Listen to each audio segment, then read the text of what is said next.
느낌을 가졌으면 좋겠다라는 생각을 했었어요. 근데 뭐 오늘 저희는 김금희 작가님을 만났으니까 1년을 더 살 수 있는 힘을 얻지 않을까? 그래서 내년 유성 독서 대전에서 작가님을 한 번 더 만나서 우리 이만큼 잘 살아냈어요라는 이야기를 또 너무 나눌 수 있는 좋죠. 자리가 있었으면 좋겠다라는 생각이 네. 네. 너무 수고 많으셨고 내년에도 우리 잘 해낼 수 있을 것 같아요. 네. 잘 살아봐요. 우리. 네, 그 듣는 소설이에요. 그래서 윌라에서 선 공개를 했고 저도 이제 이 책을 읽을 때 먼저 듣고 먼저 읽고 그리고 어제 밤에는 들으면서 읽었거든요. 근데 어떻게 이 책을 읽어야 하는지 사실 이게 그러니까 시각 장애인분들이 이제 오디오북을 듣기 위해서는 오디오북을 만들기 위해서 돈이 좀 필요하잖아요. 그래서 그 돈과 제작비와 그리고 누군가가 아니면 자원봉사로 읽어주셔야 되거든요. 그래서 예를 들어 한강 선생님이 노벨상 타셔가지고 그거 같이 그 기쁨을 같이 누리고 싶은데 이렇게 오디오북으로 변환되어 있지 못하면 소외를 당하시는 거예요. 그래서 이제 모제 대표가 의도한 게 그 잠깐의 기다림도 의미 있을 것 같다. 그래서 비장애인 분들은 한 달 정도 기다렸다가 이제 오디오북과 책을 이제 받아서 읽게 되는 건데 사실 저는 당연히 이제 종이책으로 썼기 때문에 저도 4월 말이 돼서야 대표가 들려주더라고요. 그러니까 모르셨어요? 그 전까지는 그러니까 캐스팅 상황은 알려줬지만 도무지 공개를 안 하는 거예요. 그래서 여러분이랑 그러니까 시각 장애인 분들이 들으셨을 때 그때 저도 동일하게 들을 수 있었어요. 원작자인 저도. 그래서 어느 소설 제가 작업한 순서는 책이 먼저 그 다음에 오디오북. 하지만 들으신 독자분들은 오디오북 먼저 이렇게 책 이렇게 읽으셨더라고요. 네. 어떤 관계여도 사실 상관은 없고 네, 상관은 네. 없지만 네. 근데 활자로 읽었을 때가 이렇게 목소리로 변했을 때는 사실은 그게 목소리긴 하지만 마치 영상처럼 여러분들의 머릿속에 그려질 거거든요. 그래서 이제 영화를 한 편 본 것 같다라고 말씀하시는 분들도 있는데 그래서 저는 조심스럽지만 책을 먼저 읽으시면 어떨까? 이런 생각도 해요. 네. 여러분 책을 먼저 읽으셔야 된다고 합니다. 오늘 나는 아직 오디오북도 안 들었고 책도 아직 못 읽고 김금희 작가님 만난 후에 결정하겠어 하신 분들은 책을 먼저 읽으시고 윌라에서 무한 재생으로 들으시면 될 것 같습니다. 이 책이 나오면서 또 가장 많은 질문들을 하신 분 중에 여기 글을 쓰시는 분들이 또 많이 자리하고 계신 것 같아요. 그냥 책을 쓰실 때와 듣는 소설을 계획하고 쓰실 때 뭔가 준비 자세 아니면 써가는 과정 이런 것들이 어떻게 차이가 있었는지. 차이가 많았어요. 왜냐면 소설을 쓸 때는 그 소설의 화자가 자기 내면 서술을 깊이 해 들어가면서 진행시키는 게 소설의 맛이잖아요. 근데 이건 일정하게 한계가 있는 거예요.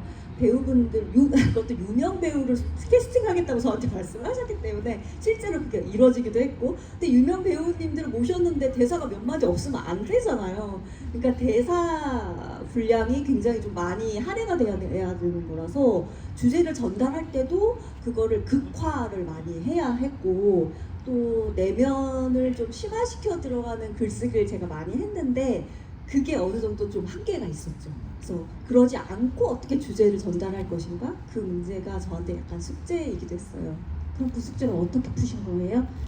저희는 결과만 지금 보고 있는 거니까. 네. 내면에 갇히지 않는 방식으로 그러니까 열매가 마을에 가서 더 많은 사람들을 만나게 되는 방식으로 그래서 많은 사람들한테 캐릭터를 더 많이 부여를 했던 것 같아요. 그래서 제가 전달하고자 하는 주제가 분산돼서 그 인물들한테 맡겨지는 방식을 택했어요. 네. 이 책이 참 좋다라고 말씀하시는 분들의 이야기를 들어보면 어찌됐건 열매가 사회생활을 하면서 사람들과 사회 속에서 부대껴 살면서 입은 상처를 뭔가 한 매몰돼서 이거를 뭐 치료를 받는 게 아니고 진짜 공동체 속에 들어가서 마을 사람들을 만나면서 그 관계 안에서 열매도 치유를 받고 마을 사람들이 치유를 받잖아요. 너무나 자연스럽게. 그 점이 이 책에 아주 돋보이는 매력인 것 같다. 그래서 이 책이 너무 좋다라고 말씀하시는 피드백이 제가 들은 피드백이 가장 많았었거든요. 그래서 그런 부분이 또 이렇게 작가님이 말씀하신 부분과 통하는 게 아닐까 싶고요.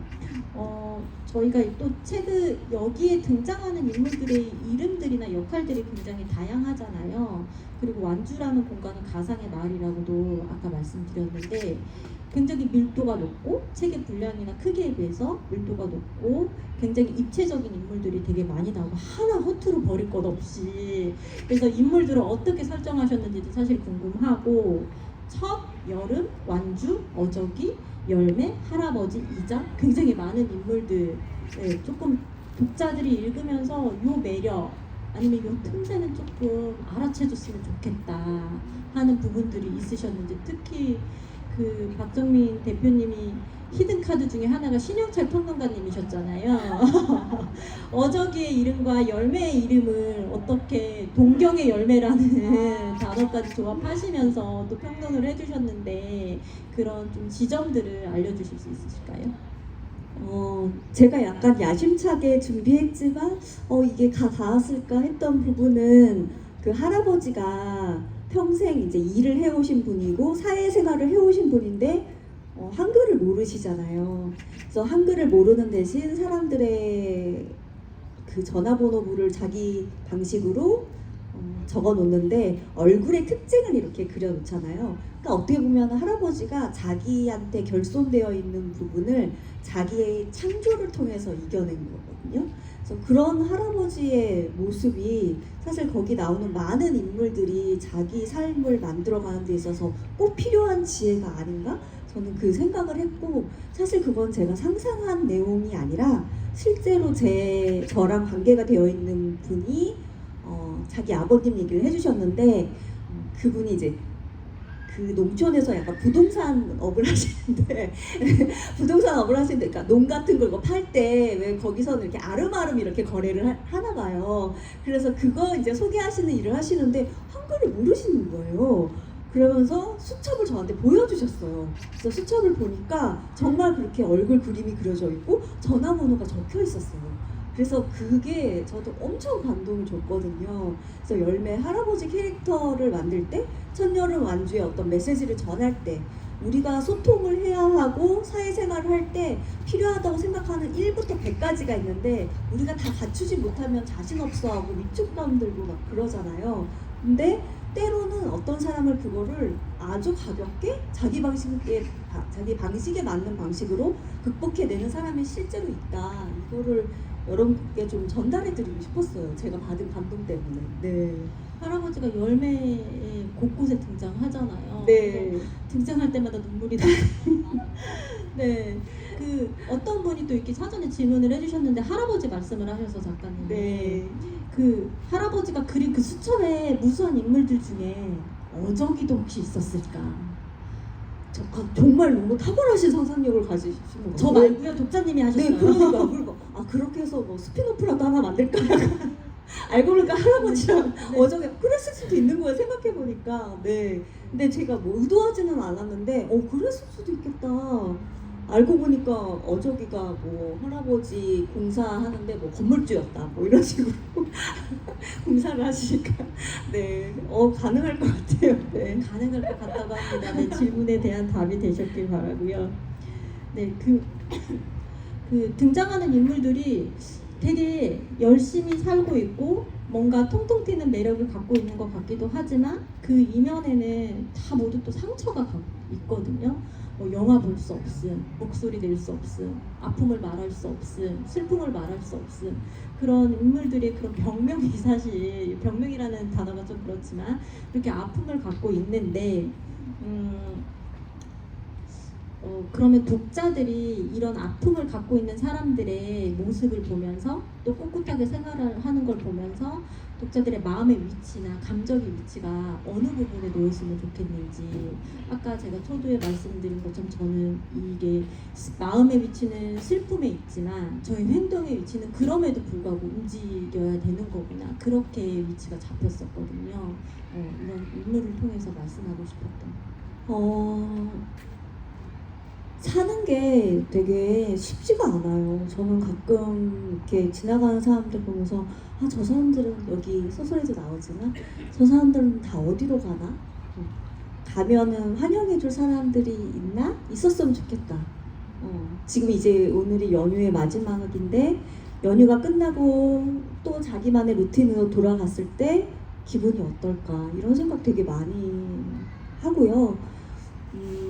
제가 자꾸 하루치만의 용기가 주어졌으면 좋겠다라고 얘기를 하는 데는 약간 어두운 얘기지만, 제가 어렸을 때 저희 할머니가 이제 병을 앓으셨는데 자기 처지를 약간 비관하시고 스스로 세상을 떠나는 방식으로 이렇게 하셨어요. 그래서 그게 가족들에게 굉장히 상처가 됐는데, 그래서 그때 어렸을 때부터 한 생각이, 사람이 하루를 넘기는 게 너무 중요하구나.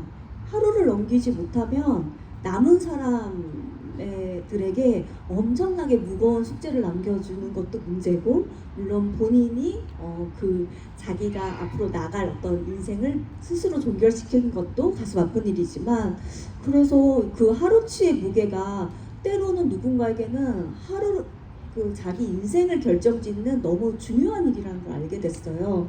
그래서 소설을 쓸 때도 너무 간절해요. 읽는 사람들이 마치 좀 어려운 상황에 놓였더라도, 그러니까 지금 열매한테도 그 장면을 약간 넣은 것인데, 진짜 막 다 가방 내던지고 막 정말 되는 일도 없는데 이렇게 약간 욱하다가도 다시 살아가는 걸 선택하잖아요. 저는 그 순간에 열매가 굉장한 용기를 냈다고 생각을 해요. 그래서 여러분들한테 제가 이제 바라는 것도 그런 용기, 하루치의 용기를 냈으면 자기 자신한테 칭찬을 해줬으면 좋겠어요. 그리고 자기 자신한테 칭찬을 많이 해줬으면 좋겠어요. 잘못한 거는 다 남 탓하고 잘된 거는 다 내 덕분이다라고 생각하는 사람들이 좀 더 많아졌으면 좋겠어요. 네. 네, 오늘 이 자리는 김금희 작가님 덕분으로 아주 풍성하게 끓여지고 있습니다. 네. 할머니 얘기도 하시고 할아버지 얘기도 하셨는데 좀 TMI지만 저는 제 생일에 할머니가 돌아가셨어요. 네, 근데 이제 생일이니까 당연히 미역국을 먹어야 되지만 할머니 장례식이라서 먹을 수가 없는 상황이었거든요. 근데 할머니 장례식장에 갔는데 장례식 음식이 미역국이 나온 거예요.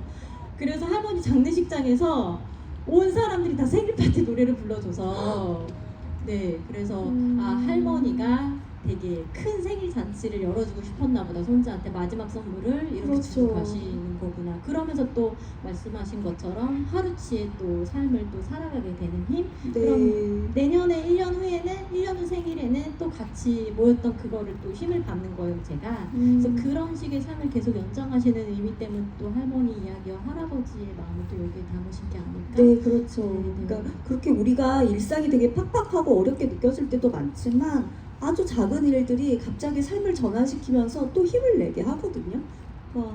저한테 그런 일이 있었어요. 제가 지난달에 독자분들한테 뭔가 우편물을 보내야 되는 상황이었는데, 그 상자에 이제 약간 라벨을 좀 예쁘게 붙이고 이렇게 내놨더니 그거를 우체부 아저씨가 이렇게 오더니 택배 송장을 붙여야 되는데 이게 너무 예뻐서 못 붙이겠다고 하면서 다른 면에 붙이시는 거예요. 근데 사실은 그냥 일이니까 관성적으로도 하실 수도 있잖아요. 그래서 마음이 살아있는 사람들에게는 그런 일상의 별것 아닌 일들도 되게 중요하게 느껴지고, 그게 또 그 기운이 저한테 전달되면 저도 하루를 되게 기분 좋게 살 수 있는 것 같아요. 네. 작가님, 근데요, 우리도 작가님한테 택배 받고 싶어요. 네, 택배 보내드릴 수 있도록 할게요. 뭔가 이벤트를 마련해 드리겠습니다. 네네네.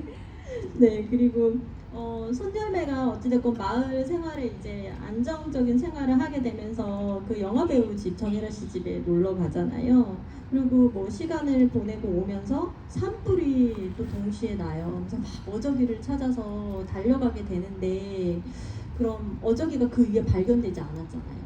이장 아저씨가 뼈도 발견 못했으니까 어딘가에 살아있지 않겠냐라고 말을 하는데 뭔가 상상 속의 친구는 아니지만 상상 속의 친구 같은 나를 위로해 주는 상상 속의 친구 같은 느낌인데 이 어저기의 집이 산불이 난 이유가 뭐 스토리 상으로는 그 개발하는 사람들이 뭐 불을 냈다 뭐 이렇게 추측은 되지만 열매가 사람들 사이에서 치유를 받아서 어저기의 존재가 의미가 없어져서 없애버리신 건 아닌지 네, 아니면 어딘가에서 또 손열매 같은 누군가를 치유하는 삶을 살고 있는 건 아닌지 아니면 다시 먼 날 만나서 결혼을 하게 되는 건 아닌지 네, 어떤 결말의 관계예요? 그런 생각이 들어요. 우리가 같이 서로 도와서 어려움을 넘어서 가지만 사실 사람은 혼자인 게 사실이거든요. 네. 그래서 열매도 완주 마을에서 계속 머물 수만은 없었던 것 같아요. 다시 자기 일상으로 돌아와서 자기가 좋아하는 성우일도 다시 시작을 하고, 그러니까 완전한 회복이란 그냥 자기 다움을 회복해야 하는 거거든요. 언제까지 거기 카페에서 일하는 그래서 그 매점에서 일할 때가 행복하긴 하지만 원래 열매 자리는 아니잖아요. 그래서 열매가 돌아오는 씬은 처음에 작업할 때부터 이제 예정이 되어 있었던 거고 그 화재로 그렇게 되는 것도 다 예정이 되어 있었던 건데 저는 어저기가 죽었다고 생각하진 않았어요. 네. 그래서 다시 좀 뭔가 보충을 해야 되나 이런 생각이 있어요. 네. 왜냐면은 사실 제가 나무를 되게 좋아하는데 그래서 지금 이렇게 나무 사이에 있는 게 너무 행복한데 나무가 사실상 이 지구의 주인같이 저는 느껴지거든요. 그래서 어저기의 삶이 거기서 멈추지는 않았을 거라고 생각돼요. 네. 보충을 해야 되나라는 생각을 하고 계신다고 하셨는데 첫여름 완주가 겨울에 다시 나온다면서요? 아, 네. 제가 네. 이제 이거를 소설화를 했고요. 소설화를 해서 이제 작업해서 12월쯤에는 여러분이 지금은 반 시나리오 형태로 이제 되어 있잖아요. 그래서 씬들을 좀 더 사파들을 더 넣어가지고 소설로 다시 나올 겁니다. 네. 그럼 어저기의 뭔가가 또 다시 보강이 되고 네, 이제 부강을 한다고 했는데 또 이게 전에 이 책이랑 너무 다르면 또 안 되잖아요. 그래서 살짝만 부강을 했습니다. 네. 첫여름 완주 겨울편에서 확인하시면 될 것 같습니다. 네, 특히 이 소설에서 존재라는 단어가 되게 많이 눈에 띄었거든요. 이게 제 눈에 걸린 건지 아니면은 의도적으로 뭐 이 인물은 뭐 이 손열매는 이런 표현을 안 쓰신 건지는 모르겠지만 뭔가 좋아하는 철학자나 사상가가 있으셔서 그런 것들을 조금 투영하고 싶으신 게 있으셨을까요?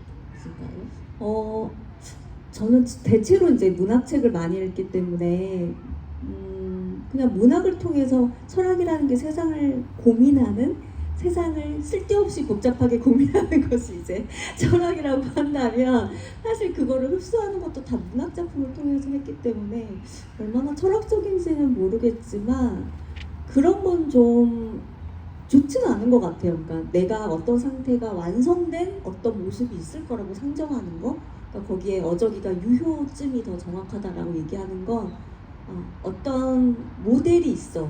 그거를 내가 거기까지 닿아야 내가 성공한 거야. 내 삶이 정상이야. 라고 이렇게 규정 짓는 거는 별로 좋아하지 않는 것 같아요. 그래서 문학이라는 것은 그런 삶에 대한 어떤 되게 견고한 규정들을 깨어가면서 그 밖에 있는 진실된 인간성을 찾아가는 게 문학이라고 생각하거든요. 그래서 그런 점에서는 항상 존재에 대해서 고민을 하죠. 사람이 어떻게 살아야 되고 어떤 게 더 나은 삶이고 어떤 삶의 형태가 될 때 이 공동체가 건강한가 그런 고민들을 하고 있어요. 그럼 연결된 질문이고 항상 작가님들을 만나 뵈면 하는 질문이긴 한데 말씀하셔서 그러면 문학이 세상을 구할 수 있을까요, 작가님? 저는 문학이 세상을 구한다고 생각합니다. 여러분이 여기 지금 이 유리공원에 와 계시기 때문에 구할 수 있다고 생각하고, 사실 제가 이제 이 질문을 한 7년, 8년 전에 되게 유명한 외국 작가랑 이렇게 앉아있다가 행사에 소설이 세상을 바꿀 수 있다고 생각하냐고 제가 물었었어요.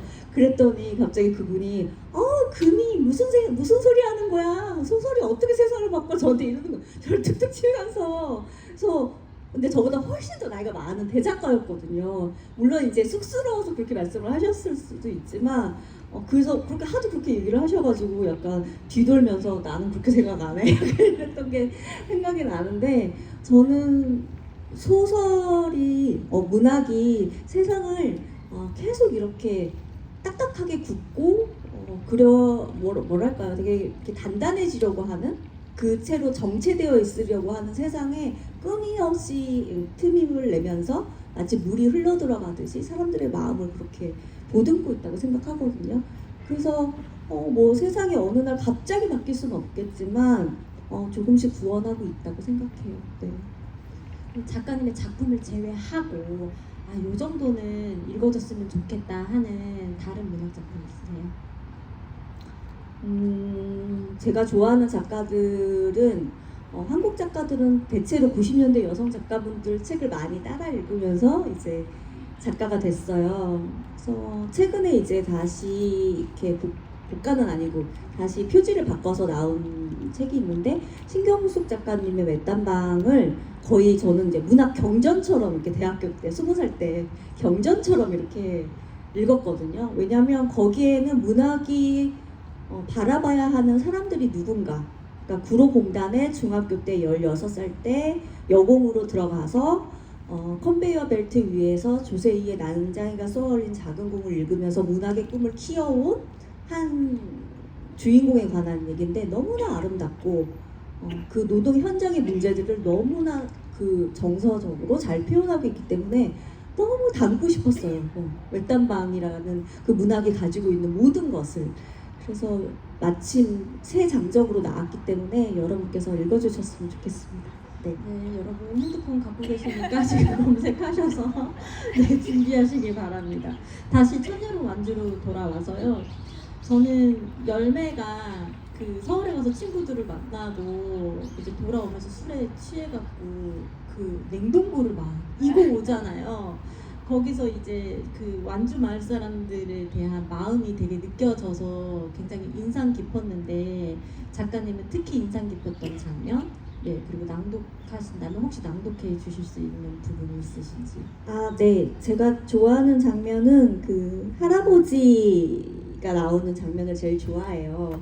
가장 좀 애틋하기도 하고요. 그럼 읽을까요? 네, 책으로는 124페이지입니다. 할아버지는 앉아있던 의자에서 비틀거리며 일어났다. 열매는 꿈속에서도 눈물이 차올라 그 모습을 보고 있을 수가 없었다. 눈을 내리깔고 시선을 피하면서도 할아버지는 다리 힘이 없어 지팡이가 있어야 걸을 텐데 하고 걱정했다. 할아버지는 열매 곁을 떠나기 전에 늙디 늙은 모습으로 입원실에서 마지막에 보여주었던 노력이 역력한 미소를 띤 표정으로 서 있다가 창세기 비디오의 출구로 빠져나갔다. 유리창에 붙어있는 다 바랜 영화 포스터들, 웃고 사랑하고 키스하고 헐벗고 총을 들고 날고 살인하고 비를 피하고 쫓기고 함정에 빠뜨리고 진실을 밝히고 연대하고 충돌하고 전쟁하는 인간들의 얼굴이 인쇄된 세상의 무수한 이야기들을 지나 할아버지는 사라졌다. 할아버지의 뒷모습이 촛불처럼 꺼져버리기 직전에 열매는 실제인지 환상인지 모를 마지막 당부를 들었다. 열매야, 건강해라. 너무 좋죠. 박수. 글도 잘 쓰시고 낭독도 잘하시고. 네. 그럼 이제 저희 독자의 시간으로. 네. 저는 손열매를 생각했을 때 어떤